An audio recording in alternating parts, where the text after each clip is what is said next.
So these are my tasting notes on Forefathers Brewing Imperial American Wheat, otherwise known as an Imperial IPA or a double IPA. I took some notes on this to share with Jason, as he will be debuting this beer soon, so it better live up to the hype. So, on the nose, the initial sense you get is a bright hop. I'm also smelling, rather, a bit of candied ginger.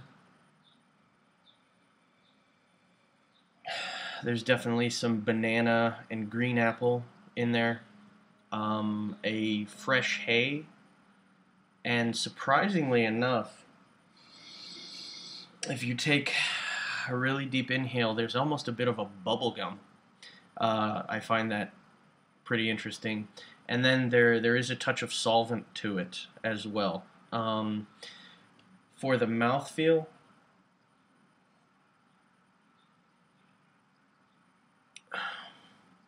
it is pretty velvety and effervescent, because this was force carved, and it's coming out of the bottle. It was extremely carbonated, so you might want to dial back on that.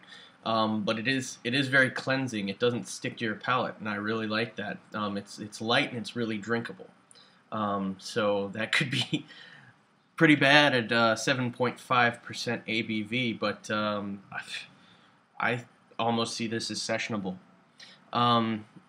So the taste, I did talk about the effervescence, so it does have that bit of, tickling to the tip of the tongue.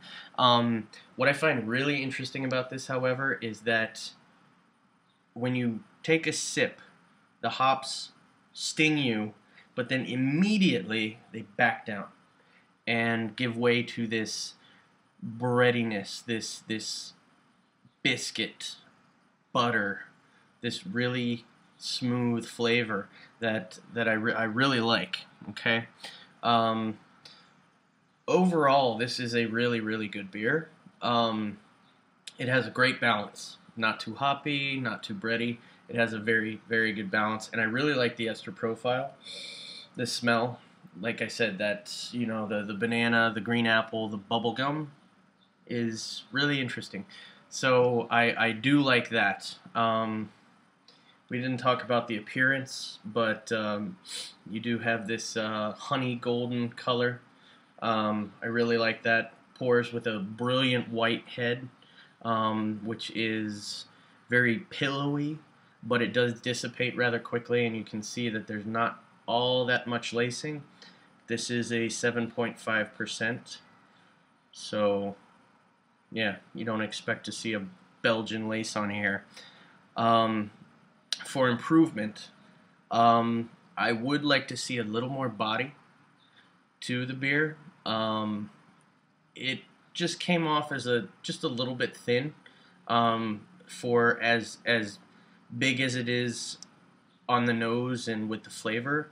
I'd like to see that supported on the tongue. We talked about the carbonation issue, but that can be easily addressed, so I'm just bringing it up again. Little less carbonation. Also, on the complexity of this, it's not super complex. It's a very good beer, but it's not complex. It doesn't get your brain working and tingle your senses all over the place. It's hops and malt. And we all know beer is that way. If that's what you're going for, then mission accomplished. But if you want something else there, a gimmick, something in the back there, which I don't know, but you might consider something like that. So this was Forefathers Brewing Imperial American Wheat, the 1776'er. Cheers.